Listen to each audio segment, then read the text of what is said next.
Buenas noches, Dios los bendiga. ¿Cómo están? Bendecidos, agradecidos con Dios. Vamos a dar paso a la palabra de Dios y me acompañan por favor a Evangelio según San Lucas en el capítulo 15, versículos del 11 al 13.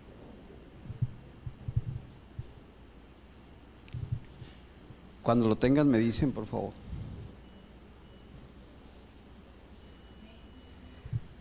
Dice la palabra de Dios: también dijo, un hombre tenía 2 hijos, y el menor de ellos dijo a su padre: Padre, dame la parte de los bienes que me corresponde, y les repartió los bienes. No muchos días después, juntándolo todo, el hijo menor se fue de lejos a una provincia apartada y ahí desperdició sus bienes viviendo perdidamente. ¿Me acompaña en una oración, por favor? Señor, en nombre de Cristo Jesús, te damos gracias, Señor, porque nos permites este día leer tu palabra, Señor, porque nos permites hablar de ti, Padre Santo, nos permites honrarte, Padre. En nombre de Cristo Jesús, Señor, te rogamos que tu palabra llame nuestra atención, Señor, que tu palabra toque nuestro corazón y nos haga voltear a verte, Padre Santo, a tener, Señor, conocimiento de ti, acerca de tu amor y de tu misericordia, Señor, acerca de que siempre estás dispuesto, Señor, para que nosotros volteemos a verte, Padre Santo, y reconocer que hemos estado fuera de tus caminos, Padre. En el nombre de Cristo Jesús te pedimos que nos enseñes, Señor, te pedimos que nos hagas, Señor, pensar de acuerdo a tu voluntad, Señor, pensar de acuerdo al propósito que tienes conforme a nuestra vida. En nombre de Cristo Jesús, amén.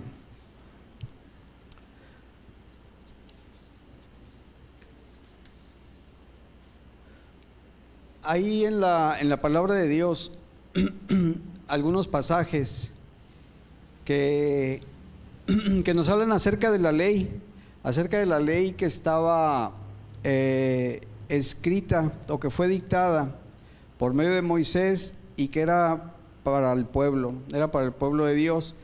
Y dentro de esa ley, pues era una ley muy estricta, muy dura, que en algunos casos el no cumplir la ley así como venía escrita, así como se prescribía, pues nos llevaba o podía llevar a las personas a la muerte. No era una ley muy estricta, y por ser ese tipo de ley tan estricta había muchos que no podían cumplirla, ¿no? Había muchas personas y prácticamente nadie podía cumplir con la ley.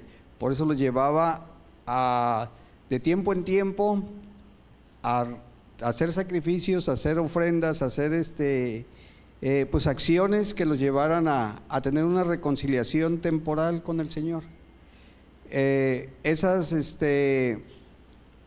Pues dentro de la ley podemos ver muchos ejemplos, ¿no?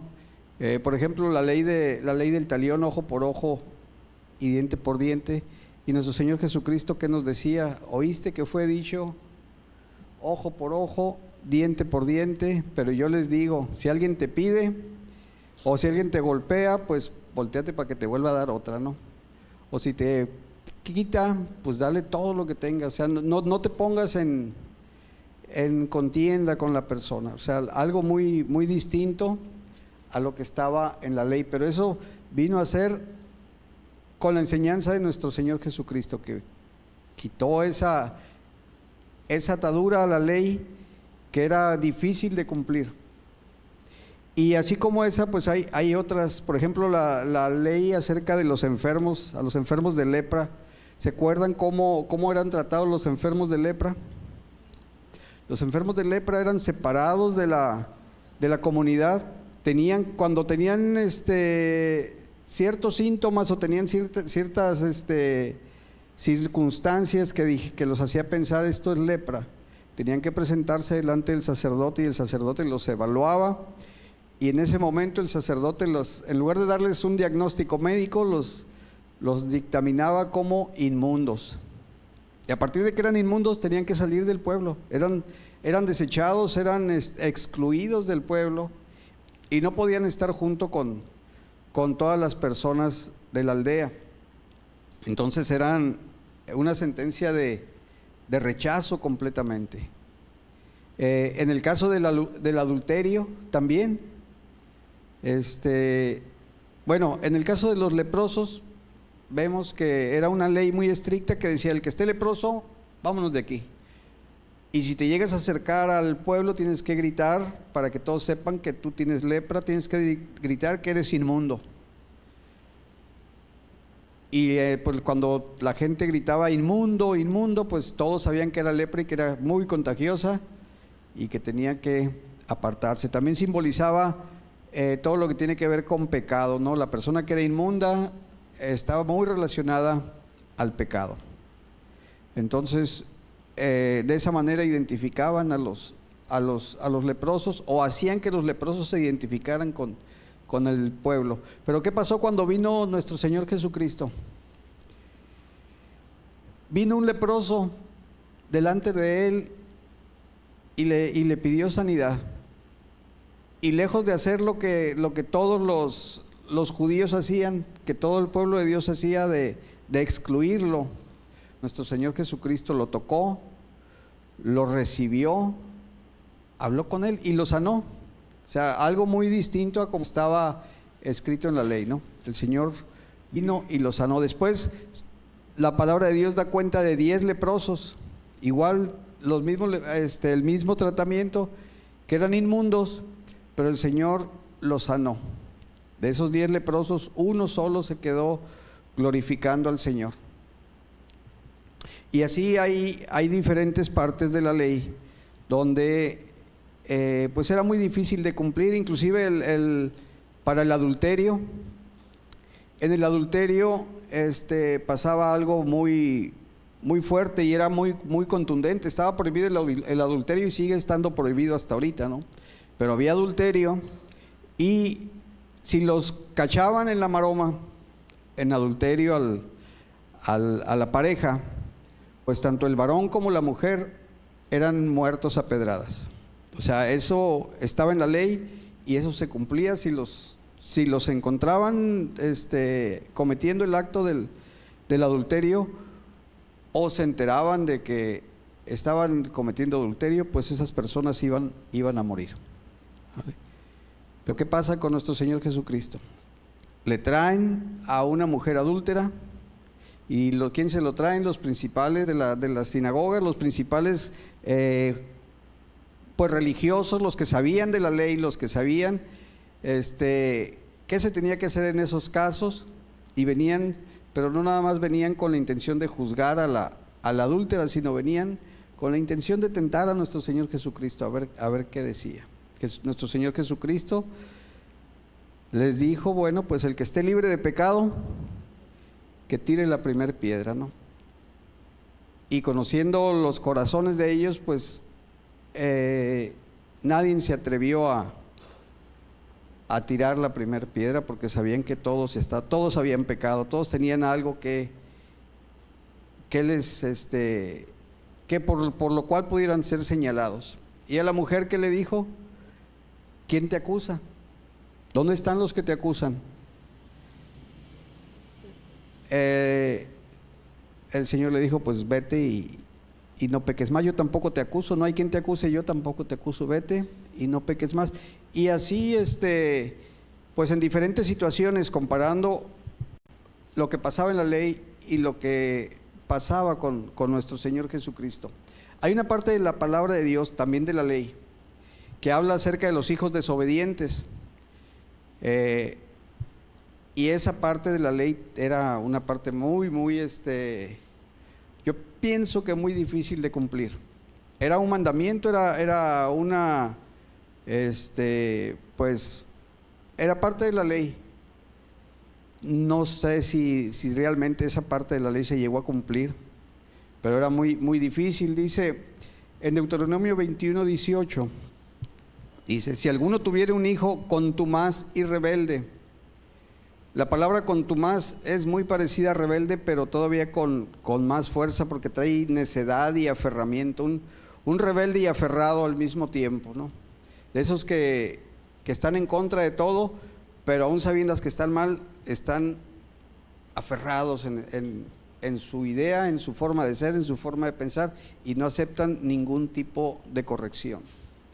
Dice, si alguno tuviere un hijo contumaz y rebelde, que no obedeciere la voz de su padre ni la voz de su madre, y habiéndole castigado no les obedeciere, entonces lo tomará su padre y su madre, y lo sacarán ante los ancianos de su ciudad y a la puerta del lugar donde viva, y dirán a los ancianos de la ciudad: este nuestro hijo es contumaz y rebelde, no obedece nuestra voz, es glotón y borracho. Entonces todos los hombres de su ciudad lo apedrearán y morirá. Y así quitarás el mal de en medio de ti, y todo Israel oirá y temerá.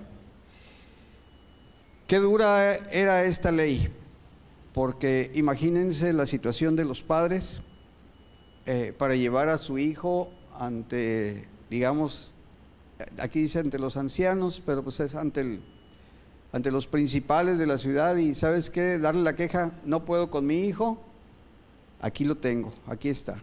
Y que la sentencia pues ya la sabían, porque aquí mismo está la sentencia. Yo creo que ha de haber sido una ley que poco se cumplió, no estoy seguro, no tengo el antecedente, pero imagínense la situación de los padres ante esta ley. A lo mejor alguno de nosotros nos identificamos con ese hijo contumaz y rebelde, ¿verdad? ¿Qué hubiera sido de nosotros si nuestros padres nos llevaran a que nos apedrearan? Ya no digo que nos apedrearan, ahorita la gente dice: ¿y por qué el papá no lo lleva y lo entrega a la policía para que la policía lo corrija? Pero pues difícilmente lo hace eso tampoco lo hacen los padres, ¿verdad? Bueno, así era la ley, así estaba escrito, y había reglamentos. Había otras costumbres también de los judíos o del pueblo de Dios. Dentro de esas costumbres había una que era la tradición llamada quesasa.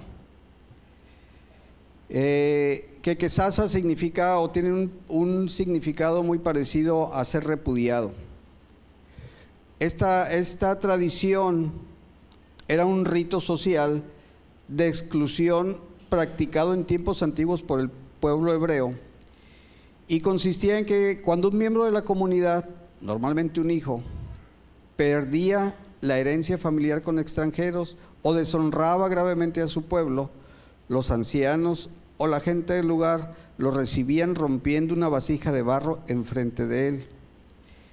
Este acto simbolizaba que la persona quedaba cortada, separada, rota de la comunidad, con el recipiente quebrado. Era una declaración pública de que esa persona ya no tenía parte con su pueblo. Representaba la vergüenza y la ruptura de la relación familiar y social. El individuo quedaba marcado como deshonrado y rechazado. Cuando el hijo menor,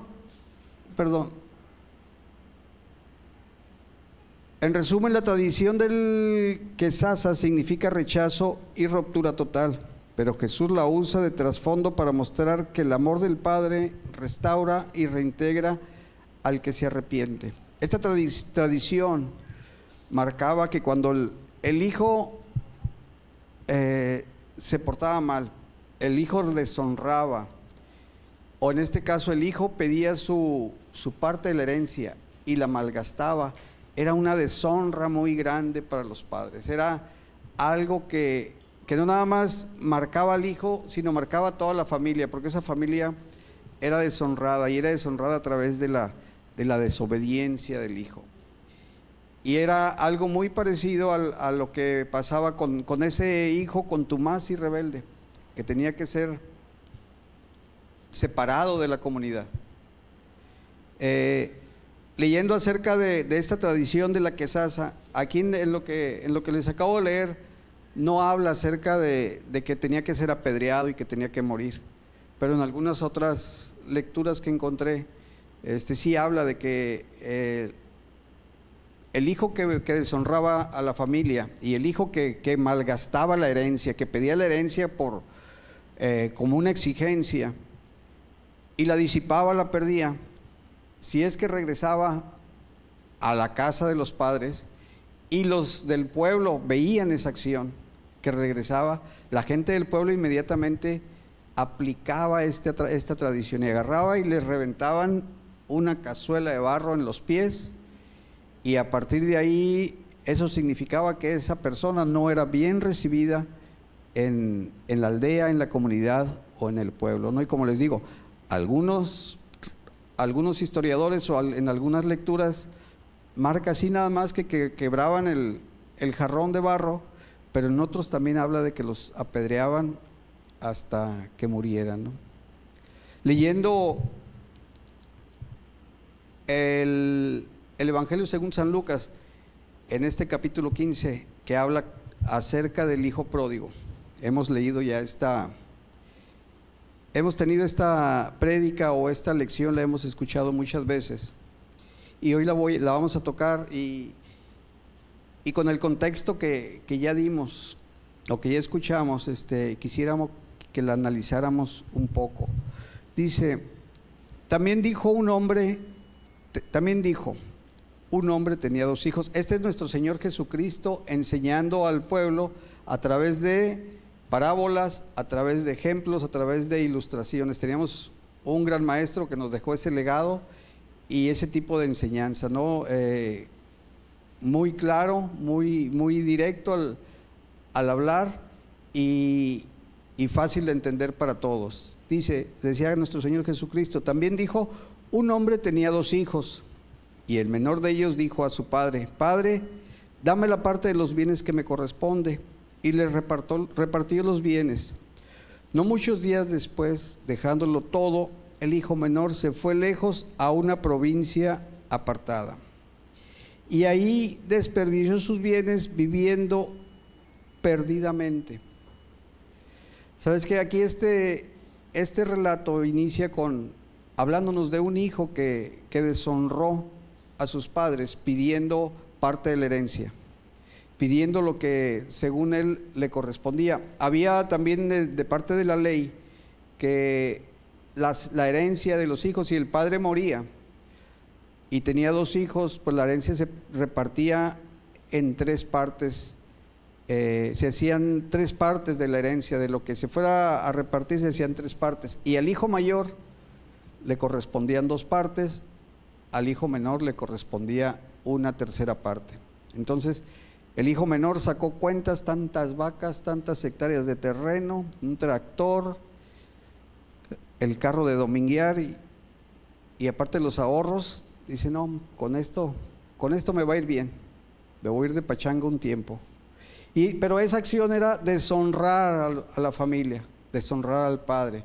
Pero ¿cuántas veces pasa que el padre es amoroso con su hijo y accede a lo que el hijo le está pidiendo, aunque sabe que el hijo está actuando de mala manera? Y en este caso estaba deshonrando. Este hijo recibió su herencia, recibió lo que le correspondía y se fue y lo malgastó. Y dice el versículo 14, y cuando todo lo hubo malgastado, vino una gran hambre en aquella provincia y comenzó a faltarle. En algún momento se le acabó toda la herencia, se le acabó todos los recursos económicos que tenía, y de una manera, dice aquí, cuando todo lo hubo malgastado. La pachanga se puso buena y se acabó pronto el dinero. Y vino una gran hambre en aquella provincia y comenzó a faltarle. Empezó a sentir la necesidad, empezó a sentir que ya no era lo mismo, que realmente ese tiempo de juventud donde todo es fácil, donde todo es todo tiene solución muy fácilmente y donde todo lo puedes, pues ya realmente no era así, ¿no? no era fácil y no se podían hacer todas las cosas, y para comer se necesitaba trabajar, etcétera, ¿no? Empezó a aprender lo que no, probablemente todavía no aprendía o no le había correspondido dentro de su casa. Y fue y se arrimó a uno de los ciudadanos de aquella tierra, a la cual el cual le envió a su hacienda para que apacentase cerdos. Este muchacho, este hijo, ya había deshonrado a sus padres al pedirles la herencia. Y aquí básicamente deshonraba a todos sus vecinos, a toda la aldea, a todo el conglomerado de la gente de su misma raza, al irse a ser trabajador de una persona ajena a su familia. Y lo peor, que se fue a trabajar a cuidar cerdos, que para los judíos el cerdo no es un animal muy bueno, y no lo tienen, lo toman como maldición. Entonces este muchacho ya había cometido el error de pedir la herencia, ya había cometido el error de gastarse el dinero, y ahora pues hacía apostasía de toda su genealogía al irse a trabajar con otra raza y al irse a trabajar en el lugar de los cerdos. Entonces estaba cada vez, iba el barco más y más y más profundo. Se iba haciendo muy difícil la situación. Dice el versículo 16, y deseaba llevar a su vientre y deseaba llenar su vientre de las algarrobas que comían los cerdos, pero nadie le daba. Realmente las algarrobas no es un alimento malo, es un alimento para los cerdos muy nutritivo, son unas vainas de un árbol, y que por ser desértico y todo eso, pues a lo mejor era difícil de conseguir ese alimento. Pero este amigo ya quería, de tanta hambre que sentía, pues ya se quería comer el alimento de los cerdos, ¿no? Estaba en una situación realmente muy difícil. Dice, y deseaba llenar su vientre de las algarrobas que comían los cerdos, pero nadie le daba. Cuando llegó a ese punto de ya no saber qué hacer, que ya estaba en lo más bajo que podía caer, dice que volvió en sí. Y volviendo en sí, dijo: ¿cuántos jornaleros en casa de mi padre tienen abundancia de pan, y yo aquí perezco de hambre? Cuando este muchacho llegó a ese punto tan abajo, se acordó de lo que había en su casa, se acordó de lo que había dejado, se acordó de toda la abundancia que había ahí, y empezó le dice aquí que volvió en sí. En mi rancho le dicen, le cayó el 20. Le cayó el 20 de que estaba mal, de que estaba, todo lo que estaba viviendo era por su falta de disciplina, por su falta de apego a la familia, por sentirse suficientemente fuerte para vivir una vida que finalmente la vivió disipadamente. Y dice, volviendo en sí, dijo: ¿cuántos jornaleros en casa de mi padre tienen abundancia de pan, y yo aquí perezco de hambre? Ni siquiera se fijó en la mesa que había dentro de su casa, se fue con los jornaleros. Los jornaleros comían bien, vivían bien, mucho mejor de lo que él estaba viviendo. Dice, como ya estaba recuperando la cordura, dice, me levantaré e iré a mi padre y le diré: Padre, he pecado contra el cielo y contra ti. Ya no soy digno de ser llamado tu hijo. Hazme como uno de tus jornaleros. Todo ese pensamiento le vino en el momento de crisis más fuerte,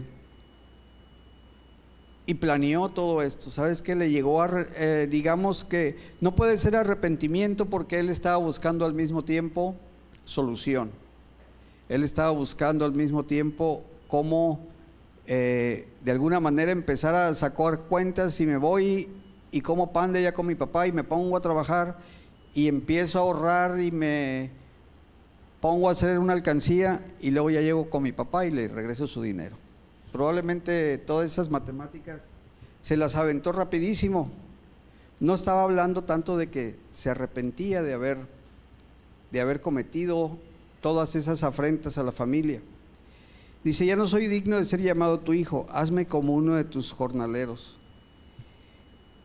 Y después de que reaccionó, ahora sí ya fue con sus padres, dice, y levantándose vino a su padre, y cuando aún estaba lejos, lo vio su padre, y fue movido ¿a qué? A misericordia, y corrió. Ya no habla aquí nada más de él, ya habla de su padre. Su padre fue movido a misericordia y ni siquiera había llegado todavía con él, lo vio de lejos y fue movido a misericordia. Dice, y corrió. ¿Sabes qué? Imagínense un padre de 2 hijos, digamos que adultos, ya debería ser una persona mayor, una persona de buena edad. Y cómo el padre estaba en espera de su hijo, cómo el padre estaba esperando que ese hijo recapacitara. Y cuando el hijo venía cerca, o lejos, pero el padre lo vio, ¿qué hizo el padre? Corrió a él. Para que un anciano o para que una persona mayor pudiera correr, ellos usaban su vestimenta de antes, era pues esos tipos, ¿cómo le podemos llamar? Sotanas, no creo, ¿verdad? ¿Cómo? Túnicas. Esas túnicas que eran como vestidos largos. Entonces este señor tuvo que haberse arremangado esa túnica y dejado visible la parte de abajo de sus pies para poder correr. Eso también era afrenta para la familia. Eso también era afrenta para el varón que dejaba ver sus pies, pero él lo tuvo que hacer. No le importó pasar esa vergüenza, pero vio a su hijo y fue hasta donde estaba. ¿Por qué? Porque tuvo misericordia, dejó todo lo que tenía, no le importó la vergüenza y fue a donde estaba su hijo y fue y lo trajo a su casa. ¿Sabes? El padre conocía la ley y el padre sabía lo que le podía pasar, conocía también las tradiciones. El padre sabía que lo podrían matar a pedradas, el padre sabía que lo podían desechar del pueblo si le alcanzaban a quebrar ese cántaro de barro, pues iba a ser desterrado de la comunidad. Pero el padre se apresuró antes de que todo eso que él sabía que podía pasar pues ocurriera. Movido a misericordia, dice: este es mi hijo. Lo abrazó, lo besó y lo llevó rápido a su casa. ¿Sabes qué? Ahí ¿quién podía reclamarle a este señor por este hijo? Porque él ya había puesto su vida ante él para defender a su hijo, para rescatarlo, para traerlo al lugar seguro. Dice: y cuando aún estaba lejos, lo vio su padre y fue movido a misericordia y corrió y se echó sobre su cuello y le besó. Y el hijo le dijo: Padre, he pecado contra el cielo y contra ti, ya no soy digno de ser llamado tu hijo. ¿Sabes que el hijo de alguna manera se sinceró y le dijo: he pecado? De alguna manera confesó delante de Dios y delante de él que ya no era digno de ser llamado su hijo, pero había cometido pecado por la deshonra que había traído a sus padres. Pero el padre dijo a sus siervos: sacar el mejor vestido, vestirle y poner un anillo en su mano y calzado en sus pies, y traer el becerro gordo y matarlo, y comamos y hagamos fiesta. Porque mi hijo muerto era y ha revivido, se había perdido y es hallado. Y comenzaron a regocijarse. Imagínense la fiesta, la alegría del padre de ver regresar a su hijo. La valentía de este padre de quebrantar un poco la tradición y de rescatar a su hijo de esa tradición, porque esa tradición le iba a marcar muerte, porque lo iban a desterrar, lo iban a sacar del pueblo, digamos que lo iban a repudiar. Repudiado, ya no podía acercarse a ese lugar, o sea, ya no lo iba a ver. Y el padre dice: mi hijo muerto era y ha revivido, se había perdido y es hallado. Y comenzaron a regocijarse. ¿Sabes qué? Esto mismo que pasa con este muchacho, con este hijo que se fue, pasa con cada uno de nosotros. Pasó con cada uno de nosotros. Probablemente esté pasando con cada uno de nosotros. Nosotros probablemente estemos disipando, estemos dispensando la herencia que el Señor nos da de una manera que no es buena para nosotros. Probablemente nos estemos portando mal, probablemente estemos deshonrando a nuestro Señor Jesucristo. Nuestro Señor Jesucristo ha hecho por cada uno de nosotros, entregó su vida, y probablemente como no lo tenemos, no lo consideramos tanto ese sacrificio que hizo nuestro Señor Jesucristo. Así como este joven no supo cuánto valía lo que su padre había hecho para tener esa herencia. Él lo que quería era que se lo diera. Probablemente nosotros estamos en relación con nuestro Señor Jesucristo, pero no estamos siendo honrosos en nuestro comportarnos, en nuestro vivir diariamente. Pero aún así, nuestro Señor Jesucristo, cuando nosotros tenemos ese momento de lucidez y decimos: he pecado contra el cielo y contra ti, el Señor viene corriendo y nos rescata, nos limpia nuevamente, nos quita toda la mugre que tenemos, toda la ropa sucia. Además, andamos sucio con los puercos, con los cochis, con los marranos. Imagínense la calidad de vida, a dónde había llegado esta persona y hasta dónde podemos llegar nosotros si nos separamos de Dios, si nos alejamos de la casa de papá, si nos vamos a nuestros negocios, si nos vamos exclusivamente a atender nuestros asuntos personales, nuestros gustos, pues eso, nuestros gustos, lo que nosotros queremos. Y eso puede ser cosa buena, porque puede ser el trabajo, puede ser que yo me la pase estudiando. ¿Es malo estudiar? No es malo estudiar. ¿Es malo trabajar? No es malo trabajar. Pero si yo me concentro exclusivamente en eso y dejo todo lo demás por un lado, no considero para nada a Dios en mi vida.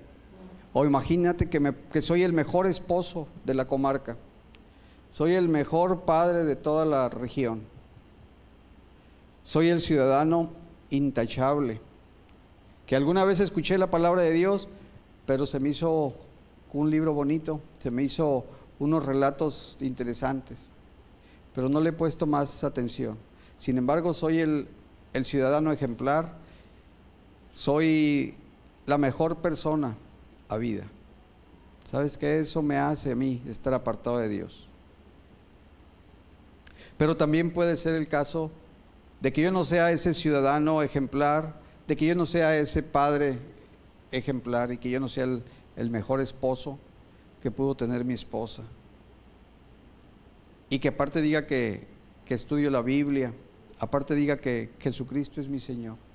Pero sabes que no lo estoy honrando, no estoy haciendo conforme lo que Él me está mandando, sobre lo que no estoy viviendo sobre el camino que Él nos está trazando bajo su voluntad, sino bajo mi voluntad.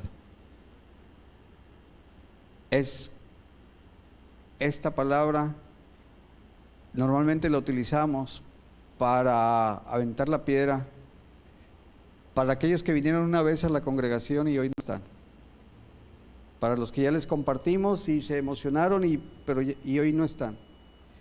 Pero esta palabra es para nosotros, es para cada uno de nosotros, para el día de hoy, los que la estamos oyendo. Tenemos tiempo de voltear a ver a Dios, de voltear a ver a nuestro Señor y decirle: Señor, he pecado contra ti, perdóname.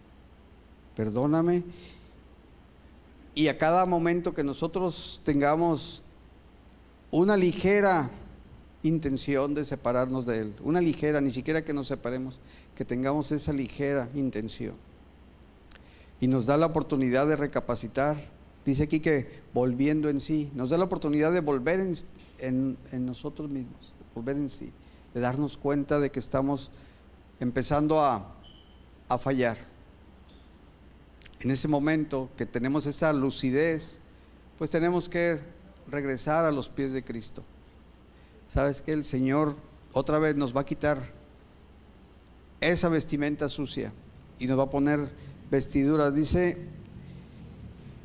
pero el Padre dijo a sus siervos: sacad el mejor vestido y vestirle, poner un anillo en su mano y calzado en sus pies. El Señor va a volver a hacerlo. Y dice: y traer el becerro más gordo y matarlo, y comamos y hagamos fiesta. ¿Sabes? Cuando nos separamos del Señor y regresamos, el Señor se goza. El Señor dice: por ti vine, solamente me faltabas tú. Aquí tengo los 99, pero me faltabas tú. Y vino por ti, y vino por mí, nos rescató. Dice: porque mi hijo muerto era. Cada que nos separamos de Dios, así nos ve, así nos parecemos a muertos, a personas sin vida. Pero como volteamos nuevamente a verlos, dice: ha revivido. Se había perdido y es hallado. Y comenzó la fiesta, y comenzaron a regocijarse. Esta parábola, junto con dos más que vienen anteriormente, hablan acerca de lo mismo, acerca de un reencuentro con Dios. Dice: os digo que así habrá más gozo en el cielo por un pecador que se arrepiente, que por 99 justos que no necesitan de arrepentimiento. ¿Sabes? Como les dije hace un momento, sí podemos llevar esta palabra para compartírsela a otra persona. Es más, no es que sí podamos, es que sí debemos ir y compartir esta palabra. Sí debemos, todo lo que aprendamos, todo lo que estudiemos de la Biblia, ir y llevarlo a compartir. Pero también tenemos que alimentarnos de ella y saber que lo que escuchamos el día de hoy, eso nos lo está diciendo Dios a nosotros, y nos lo está diciendo para fortalecernos, nos está diciendo para volver en sí, nos está hablando para recuperar lo que hemos perdido. Me da a mí la impresión fuerte de un padre con mucho gusto, porque dice: este es mi hijo, muerto era y ha revivido.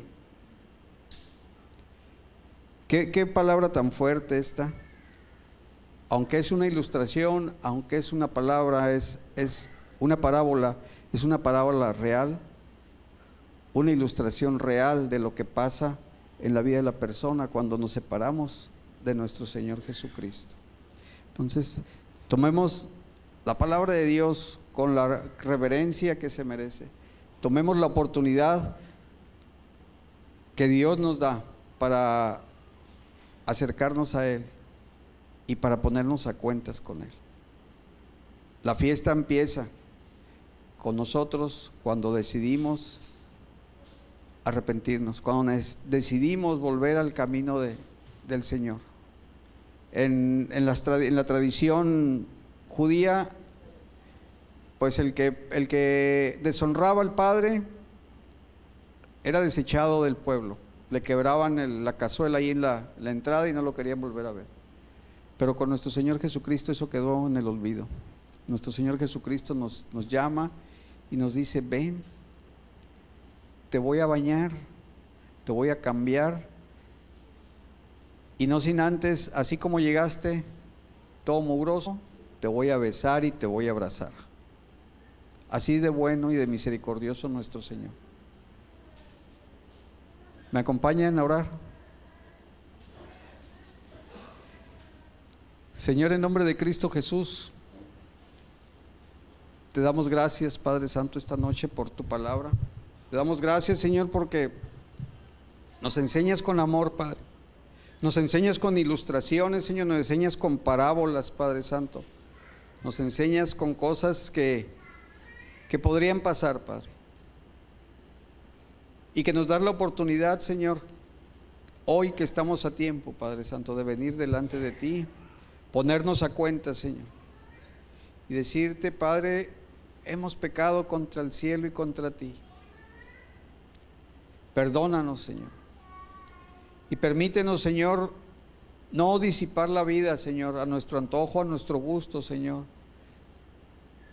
sino someternos, Padre Santo, a tu autoridad, Señor, someternos a lo que tú tienes para nosotros, Padre Santo. Tú eres nuestro Dios y eres nuestro Señor, Padre Santo.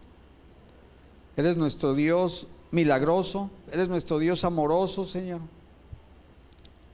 Eres nuestro Señor que rige nuestra vida, Padre. Permítenos vivir, Señor, delante de ti, delante de tu presencia, en los milagros, Señor, pero también permítenos vivir, Señor, tomados de tu mano, siendo guiados por ti, Padre Santo. Y no nos sueltes, Padre Santo. No permitas, Señor, que disipemos la vida a nuestro antojo, Señor, sino que todo se haga, Señor, en nuestra vida conforme a tu voluntad, Padre. Que cada ilustración, Señor, que tú nos das en tu palabra, Señor, sea una ilustración, Señor, para acercarnos a ti.